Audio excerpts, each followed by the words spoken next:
বাইরে দেখেন কত বছর আমার 6টা গরু আছে, গরুটি নিল, 4টা ছাগল আছে, নিল। কোন জায়গায় বিচার নাই, কোনো কিছু পাইলাম না। আজকে আমার বাচ্চারাও কাইরা নিল।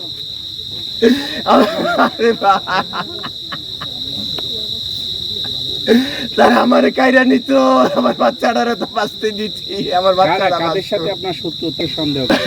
আমি সন্দেহ আমি কি বলবো স্যার, আমি জানি খুঁজা 3টা সময় এসে এখানে এসো, পুলিশে খবর দিতে পারে।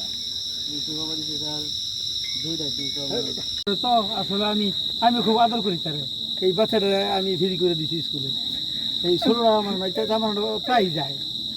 আমি মানে সোজা আমি বললাম মিটিং আছে বাড়ি এসে পরে আমি খালি মানে হ্যান্ড খেলাই দিচ্ছি। আমার কাছে খুব ইয়ে লাগতেছে। আর এলাকাটা একটু ডেঞ্জারাস হয়ে কোনটা দেন? বিষয়টা হলো যে আমাদের স্যার আসছে সিনিয়র স্যার, ঠিক আছে, সার্কেল স্যার, আমি তো ঠিক আছে। আমরা আসছি এটা পোস্টমর্টম করে 9 বছরের সবারই সিম্প্যাথি আছে। আমাদেরও এই বিষয়টা হচ্ছে আমরা এটার ঊর্ধ্বে না। আমরা সব সময় হচ্ছে যেটা স্বাভাবিক, যেটা সত্য, ওটার পথে আছি।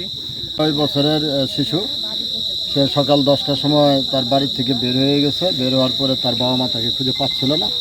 তারপর ওই শিশুর ভাই এবং আরেকজন বন্ধু তারা খুঁজে এইখানে জঙ্গলের পাশে এই শিশুর মরদেহ পায়। সেইখান থেকে আমাদেরকে খবর দিলে আমরা আসি ঘটনাস্থলে। আসার পর এই মরদেহ উদ্ধার করা হয়েছে। এটা শহীদ তাজউদ্দিন মেডিকেল কলেজে তাকে পোস্টমর্টমের জন্য প্রেরণ করা হচ্ছে। এখন এটা পোস্টমর্টমের পরই বোঝা যাবে যে এটা কীভাবে বা কেন এই হত্যাকাণ্ড ঘটেছে। এটা তখন এটা উন্মোচিত হবে ঘটনাতে। আমার কাছে হঠাৎ করে আমাদের মেম্বার ফোন দিল যে একটা ছেলে মারা গেছে। তারপর আমি তাৎক্ষণিক আসি এবং ওসিকে ফোন দিই, তারাও আসে, আমিও আসি। আসলে এই ছেলেটা আমি বাপ আমার অত্যন্ত কাছের লোক। তার বাপের আমি জিজ্ঞাসা করলাম যে কীভাবে এই দুর্ঘটনা ঘটলো, তুমি কি জানো নি? আমি 10টার সময় তারা নিয়ে গরু রাখার জন্য আসছি।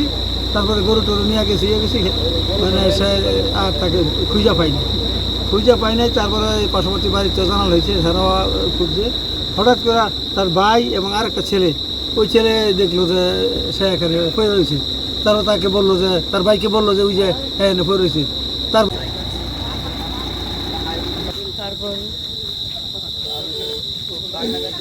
তারা 12টার সময় বাড়িতে আসে। তারপর বলে যে আমার ছোটো ভাই কোথায়। আমি বলছি সে বাড়ি আসে নাই। তারপর আমরা খুঁজতে থাকি, খুঁজতে তারপর একটা ছেলে, আমার মার সাথে একটা ছেলে ছিল, সেই ছেলেটা বলে যে এই জায়গায় গিয়ে খুঁজে দেখি। তারপর কিছুটা খোঁজার পর আমি ওই দিকে ছিলাম, আর সে ওখানে ছিল। সে ডাক দিয়ে বলে যে ওই যে পাওয়া গেছে। আমি তাকে ডাকলাম কিন্তু সে ওঠে নাই।